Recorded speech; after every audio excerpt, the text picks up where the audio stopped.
तो राजनीति में भ्रष्टाचार और अपराध को लेकर सख्त कानून लेकर आ रही है भारत की सरकार। जी हां, लोकसभा और राज्यसभा का ये सत्र जो अभी चल रहा था वो भले ही अनिश्चित काल के लिए स्थगित हो गया हो, लेकिन एक बड़ा कदम जो है वो भारत की सरकार ने अब उठा लिया है।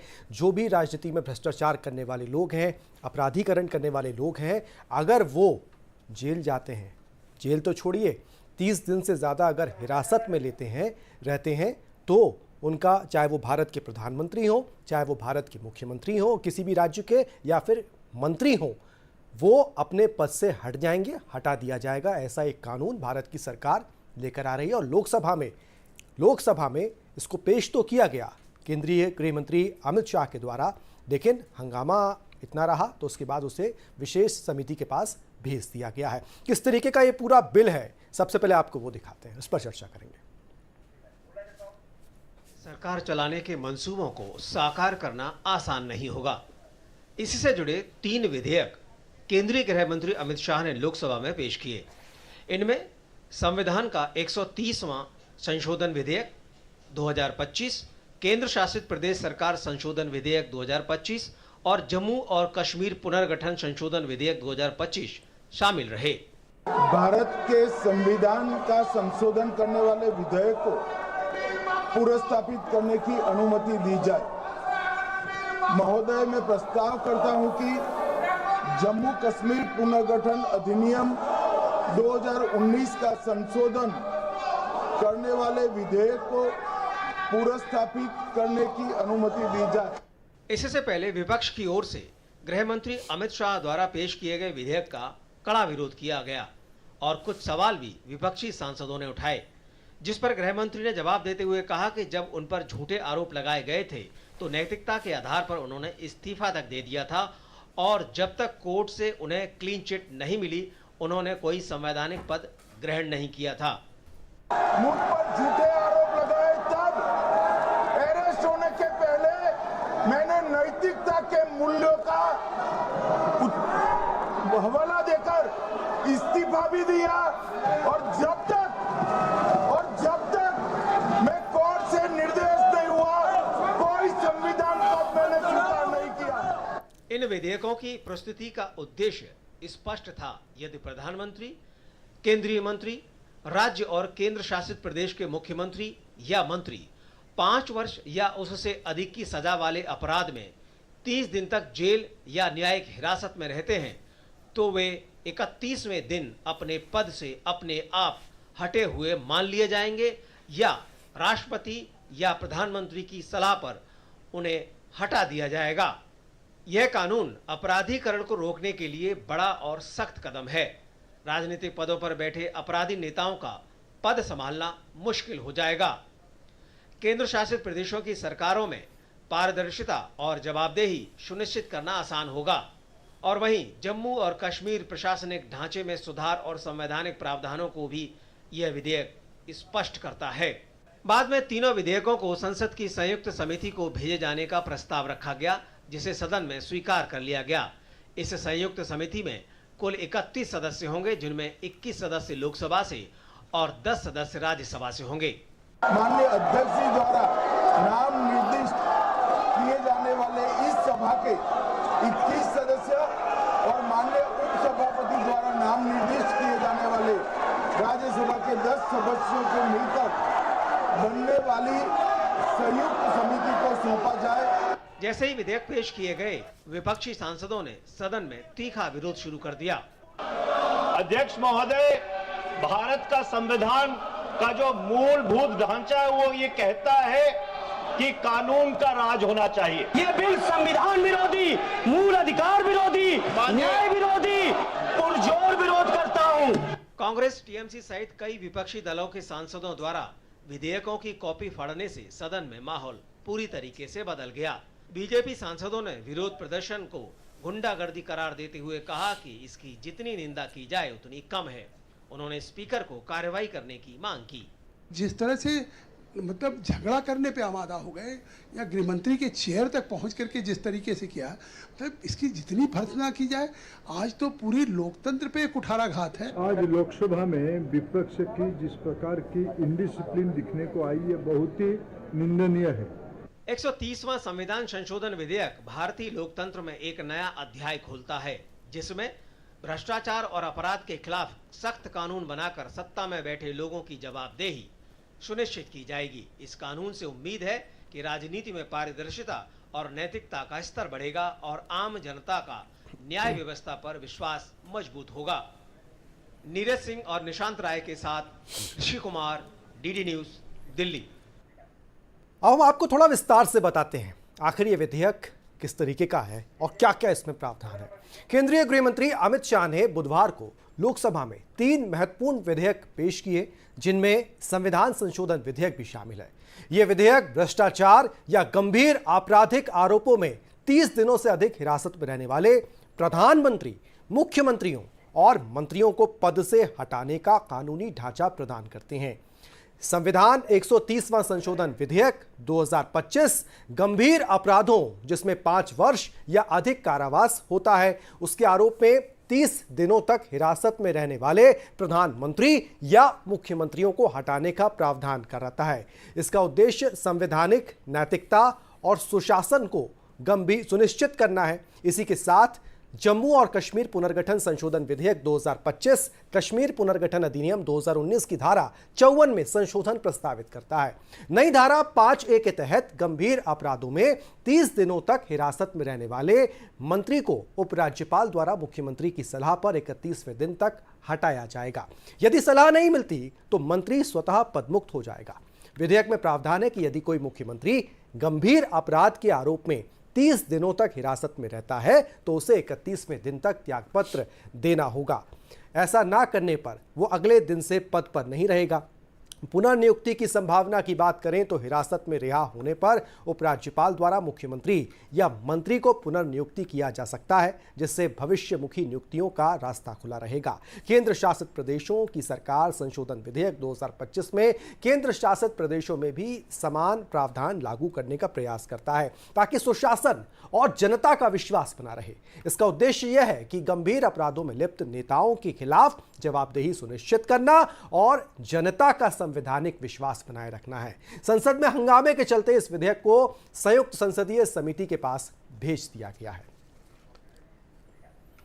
लेकिन इस दौरान केंद्रीय गृह मंत्री पर भी कई आरोप लगे। केंद्रीय गृह मंत्री अमित शाह ने जेल जाने पर कुर्सी गंवाने के प्रावधान वाले संविधान संशोधन विधेयक का विरोध करने पर विपक्ष को आड़े हाथों लेते हुए कहा कि जेल से सरकारें चलाने और कुर्सी का मोह ना छोड़ पाने वाले की इसके खिलाफ है। शाह के खिलाफ की एक और प्रधानमंत्री नरेंद्र मोदी इस विधेयक के माध्यम से खुद को कानून के दायरे में लाए हैं। दूसरी ओर तत्कालीन प्रधानमंत्री इंदिरा गांधी ने ऐसा कानून बनाया था कि प्रधानमंत्री के विरुद्ध कोई भी कानूनी कार्रवाई नहीं हो सके।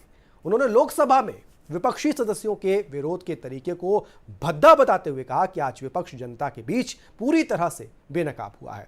गृह मंत्री ने 130वें संविधान संशोधन विधेयक और उससे संबंधित 2 अन्य विधेयकों को लोकसभा द्वारा विपक्ष के भारी हंगामे के बीच संयुक्त संसदीय समिति को भेजे जाने के बाद सोशल मीडिया प्लेटफॉर्म एक्स पर क्या बातें लिखी, अब आपको ये बताते हैं। उन्होंने लिखा कि एक और प्रधानमंत्री नरेंद्र मोदी जी ने अपने आप को कानून के दायरे में लाने का संविधान संशोधन पेश किया है और दूसरी ओर कानून के दायरे से बाहर रहने, जेल से सरकारें चलाने और कुर्सी का मोह ना छोड़ने के लिए कांग्रेस के नेतृत्व में पूरे विपक्ष ने इसका विरोध किया है।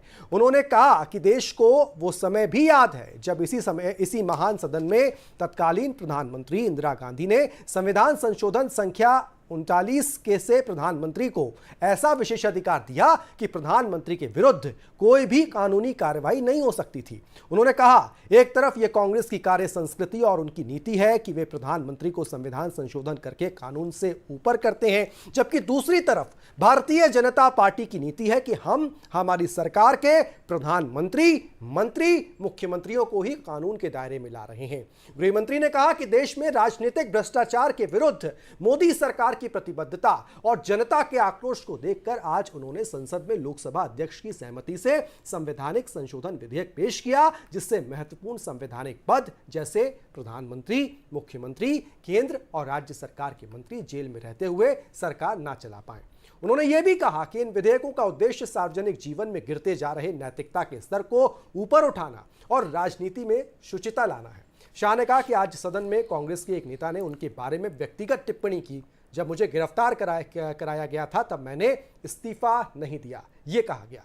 अमित शाह ने कहा कि कांग्रेस ने उन्हें उस समय फर्जी केस में फंसाया था और गिरफ्तारी से पहले उन्होंने इस्तीफा दे दिया था।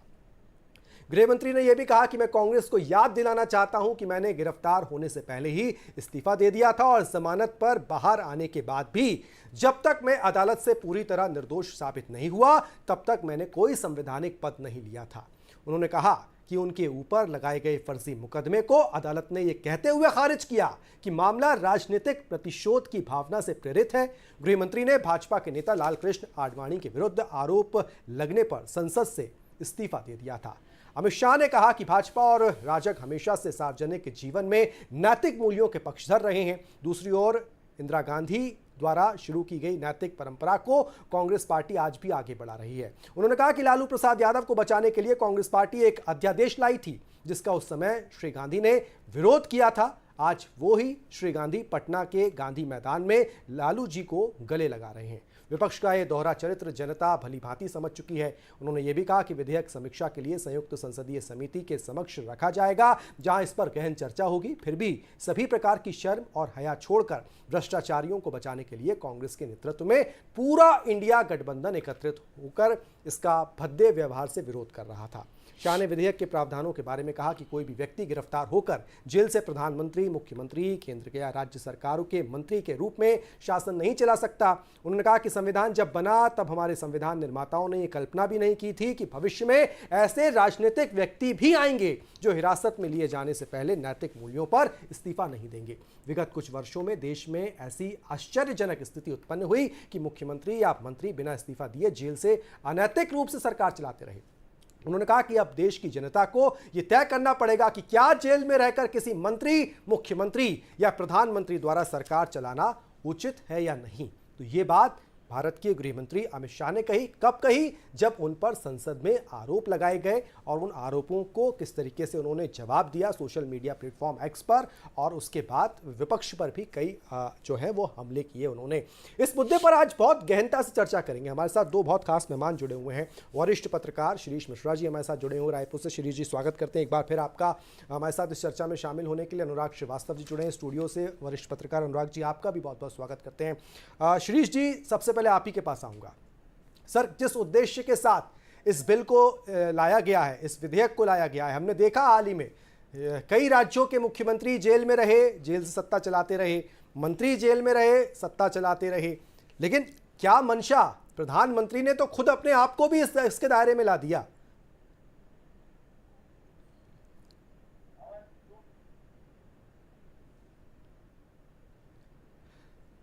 श्री जी, लौटूंगा आपके पास। आपका शायद माइक म्यूट हो गया है, उसको अनम्यूट कर लीजिए पहले अगर संभव हो तो। जी आ रही श्री जी, आपकी आवाज आ रही है सर, बोलें सर। जैसा कि आपने बोला कि प्रधानमंत्री जी ने इस मामले में अपने आप को भी शामिल कर लिया है। इसे अकेले आगे आने वाले समय में जो राजनीति में एक नैतिक पतन हो रहा था कि जेल में जाने के बाद भी वहां सत्ता का संचालन हो रहा था, और आप सोचिए कैसी स्थिति बनी जब दिल्ली के मुख्यमंत्री जेल में थे और उसके बाद वहां से सरकार चल रही थी और लगातार देश के मीडिया में इस बात पर बहस छिड़ी हुई थी अलग अलग संविधान के जानकार लोग कि इसका क्या सोल्यूशन हो सकता है। और वो ऐसी स्थिति थी जिसमें जो पूरे ना सिर्फ दिल्ली के लिए बल्कि पूरे देश के लिए एक बहुत अप्रिय स्थिति थी। तो प्रधानमंत्री जी ने एक कोशिश करी है कि ऐसी स्थितियां ना बने, और साथ में उसमें प्रोविजन भी किया गया कि आपको जमानत मिल जाती है, आप आ जाते हैं तो आपको दोबारा से उस पद पर बैठाया जा सकता है सहमति के साथ, राज्यपाल की, राष्ट्रपति की सहमति के साथ। लेकिन कम से कम जब आप जेल जा रहे हो, जो संगीन अपराध है जिनमें 5 साल से ज्यादा सजा का प्रावधान है, तो कम से कम ऐसे व्यक्ति को जेल से रहकर सरकार चलाने का अधिकार नहीं होना चाहिए। कम से कम कानून की भी कोई चीज है जिसका पालन करते हुए यदि सरकार नहीं दिखेगी तो फिर जनता तक उसका क्या मैसेज जाएगा? फिर किसके लिए कानून है? यदि कानून के रखवाले ही कानून का माखौल उड़ाते दिखेंगे तो फिर किस चीज के लिए ये पूरी व्यवस्था, संवैधानिक व्यवस्था बनाई गई है?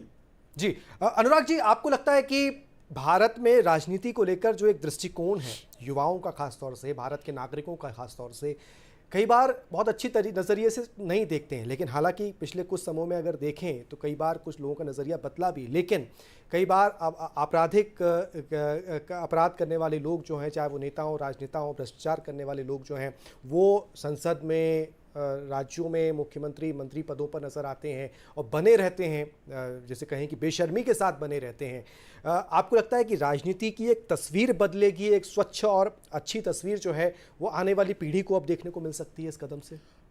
देखिए, सबसे बड़ी बात यह है कि इस कानून की ज़रूरत क्यों पड़ी। दरअसल जो नई पीढ़ी, जिस तरीके से आपने जिक्र किया कि नई पीढ़ी जो राजनीति में आना चाहती है, उसको क्या संदेश हमारे राजनेता देने का काम कर रहे हैं, क्योंकि राजनीति समाज सेवा से जुड़ी हुई है और राजनीति में शुचिता की बात की जाती है। और यदि राजनीति में अपराध और भ्रष्टाचार जैसे मामलों को लेकर किसी मंत्री, मुख्यमंत्री या प्रधानमंत्री पर आरोप लगता है या फिर उसको सज़ा होती है और उसको हिरासत में लिया जाता है, तो लाजमी है सवाल ये देश की जनता पूछती है कि इनको किस हक, क्या हक है कि ये जेल में बैठकर सरकार चलाए। तत्कालीन दिल्ली की सरकार की बात हो या झारखंड सरकार को लेकर जिस तरह से बात सामने आई थी, उसके बाद ये तमाम तरह के सवाल उठकर खड़े जरूर हुए थे। झारखंड में जो सरकार है उसमें जो तत्कालीन मुख्यमंत्री थे उन्होंने नैतिकता के आधार पर इस्तीफा देकर वो जेल गए थे, लेकिन दिल्ली में इसके पलट देखने को मिला था जब तत्कालीन मुख्यमंत्री अरविंद केजरीवाल जेल गए और वहीं से उन्होंने फैसले लेना शुरू करा। तब ये सवाल उठकर खड़ा हुआ था कि आखिर क्या नियमों में ऐसी कौन सी लचरता है जो आम आदमी पर तो प्रभावी होती है लेकिन राजनेताओं पर प्रभावी नहीं होती। और इसी को लेकर जब देश सवाल उठाता है तो निश्चित तौर पर इस सवाल का जवाब देने की जिम्मेदारी उन नीति निर्धारकों की है जो लोकसभा में बैठकर नीति बनाते हैं, कानून बनाते हैं, और उन्हीं पर यदि कानून लागू नहीं होगा तो सवाल उठना लाजमी है। तो ऐसे में ज़रूरत ज़रूर इस बात को लेकर मुझे लगता है कि इस बात की ज़रूरत थी कि एक ऐसा कानून लाया जाए कि जिस पर यदि कोई सज़ा होती है, 5 साल से यदि अधिक सज़ा होती है या फिर उनको हिरासत में लिया जाता है, तो निश्चित तौर पर ऐसे व्यक्ति को पद से हटाया जाना चाहिए। हालांकि जो विपक्ष इस बात को लेकर सवाल उठा रहा है, जो शंकाएं विपक्ष के को लेकर हैं, सरकार के इस कानून को लेकर हैं, उन शंकाओं का भी समाधान होना चाहिए। और मुझे लगता है कि जो जेपीसी में मामला गया है उसमें इस बात को लेकर जरूर चर्चा होगी। लेकिन शिरीष जी, जो अनुराग जी कह रहे हैं ना कि विपक्ष सवाल जो उठा रहा है उस पर शंकाओं का भी समाधान होना चाहिए, लेकिन सब बात यह है कि जब चर्चा होगी इस पे तब तो चीजें निकलकर सामने आएंगी कि विपक्ष क्या कह रहा है, उसके मुद्दे आखिर क्या हैं। बिल जैसे ही आ रहा होता है उस वक्त हंगामा चालू हो जा रहा है, और इतना हंगामा हो जा रहा है कि चर्चा तो छोड़िए, उसको पहले जेपीसी को भेजना पड़ जा रहा है। ये देश की जनता के सामने ये जो छवि थी कुछ मिनट की, कुछ देर की, जिस वक्त देश में संसद में ये बिल आ रहा था और ये हंगामा चल रहा था, ये क्या कुछ कहता है? अगर अच्छी चीज है, देश की राजनीति को सुधारने के लिए अगर सरकार आगे बढ़ रही है, तो ये हंगामा की जरूरत क्या थी? सर, ऑडियो आपका अनम्यूट करना पड़ेगा, एक बार फिर से वो म्यूट हो गया। आपको मेरी आवाज जी हाँ, आ रही है।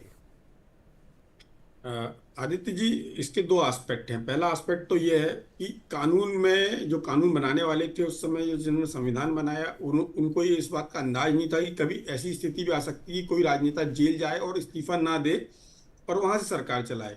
इसका जब दिल्ली सरकार ने दुरुपयोग किया, अरविंद केजरीवाल ने इसका दुरुपयोग किया इस जो कानूनी कमी का, तो सरकार को सोचने के लिए मजबूर होना पड़ा, जैसे कि अटल जी को सोचने के लिए मजबूर होना पड़ा था कि मंत्रियों की संख्या कितनी हो, तब ये 15% का एक उसका सीलिंग का आया। वैसे ही इसमें हुआ कि जब वो जेल से जाके सरकार चला रहे हैं, फैसले ले रहे हैं, तब ये इस बात की आवश्यकता महसूस की गई कि कौन आदमी सरकार में रह सकता है और कब तक रह सकता है। दूसरा जो जिसको लेकर विपक्ष की शंका है, उसमें ये बात जरूर है, इस पे विचार करने की जरूरत भी है कि कई मामले, जैसे ईडी के मामलों में कहा गया है कि 2% मामले ही कोर्ट से सिद्ध हुए हैं अभी तक। सीबीआई के मामलों का भी यही हाल है कि बाद में वो निर्मूल साबित हुए कई मामले। तो उन मामलों में फिर जिस व्यक्ति को फंसाया गया या जिसके ऊपर एजेंसी ने कार्रवाई की या पुलिस ने कार्रवाई की और वो सच नहीं निकला, तो उसकी रेमेडी क्या है फिर? तो इसलिए यदि ये जेपीसी को गया है ये मामला, तो निश्चित रूप से इस पर विचार तो होगा और उसमें जिस स्वरूप में अभी विधेयक है, हो सकता है इसके संशोधित रूप में विधेयक आए जिसमें इस बात का प्रोविजन किया जाएगा कि किन परिस्थितियों में कैसे और किन मामलों में यदि उनके खिलाफ किस तरह के सबूत हैं, यदि एजेंसी गिरफ्तार भी करती है तो 30 दिन से ज्यादा का, जैसे ईडी के मामले में आप देखेंगे कि लोगों को साल साल भर तक जमानत नहीं होती है, मामले का चालान पेश नहीं किया जाता है, उसके बाद वो ट्रायल में नहीं आते, तो दोष सिद्धि कब होगी? जी अनुराग जी, एक सर मैं लौट रहा हूं, बहुत महत्वपूर्ण बात आप कह रहे हैं कि ईडी के ऐसे मामले रहे जिसमें कई कई समय तक जमानत नहीं होती, लेकिन अनुराग जी आपको लगता है अब जब ये जेपीसी के पास गया है और जिसे कहें कि शंका की बात आप विपक्ष की कर रहे थे, कहीं इसका दुरुपयोग ना हो जाए, कोई भी सरकार रहे, केंद्र में रहे, कोई भी सरकार रहे, कहीं इसका दुरुपयोग ना कर पाए, शायद इसको लेकर एक अच्छा मंथन हो सकता है जेपीसी में और उसके बाद कुछ चीजें अच्छी निकलकर सामने आ सकती हैं। बिल्कुल, देखिए जो शंकाएं विपक्ष की तरफ से उठाई गई हैं, जब जेपीसी में इस बात को लेकर जाया जाएगा तो निश्चित तौर पर ये तमाम शंकाओं को लेकर चर्चा होगी। और जिस तरीके से शिरीष जी कह रहे हैं कि जो विधेयक है उसमें कुछ और संशोधन भी देखने को मिल सकता है, तो ये जेपीसी पर निर्भर करेगा कि विपक्ष के सदस्य भी उसमें शामिल होते हैं। तो ऐसे में जेपीसी इस बिल को लेकर क्या फैसला लेती है, वो निश्चित तौर पर उनकी शंकाओं को लेकर क्या फैसला करती है, ये उसी पर निर्भर करेगा। लेकिन ये एक अच्छी पहल जरूर कही जा सकती है, क्योंकि लोग इस बात को लेकर देश के कानून की तरफ देखते हैं कि यदि किसी पर कोई आपराधिक मामला दर्ज हुआ है, राजनीति में जिस तरीके से कई मामले तो राजनीतिक मामले होते हैं और राजनीतिक आंदोलन और प्रदर्शनों के दौरान के मामले होते हैं, और उस दौरान कई नेताओं पर मामले दर्ज हो जाते हैं और उसके बाद कई दिनों या कई महीनों सालों के बाद उसमें सजा का प्रावधान होता है। तो उन मामलों पर क्या किस तरीके से कार्रवाई की जाएगी, तमाम पहलुओं को गहनता के साथ विचार करना होगा, मंथन करना होगा, और उसके बाद जो एक नया स्वरूप निकल कर आएगा, उसमें जो तस्वीर निकल कर आएगी, उसमें जरूर इस बात को जाहिर किया जाएगा कि अब नया विधेयक में किस तरीके के संशोधन किए जाते हैं। शिरीष जी, गृह मंत्री पर सवाल उठाए गए संसद के अंदर, उन पर भी कई सारी बातें की गई, जिसका जवाब उन्होंने सोशल मीडिया प्लेटफॉर्म पर संसद के बाहर दिया, अपने सोशल मीडिया प्लेटफॉर्म एक्स पर दिया। लेकिन क्या आपको लगता है कि विपक्ष को गृहमंत्री पर संसद के अंदर सवाल उठाना शायद महंगा पड़ गया होगा, क्योंकि गृहमंत्री ने जो जवाब दिए हैं पूर्ववर्ती पूरी सरकारों को घेर लिया है।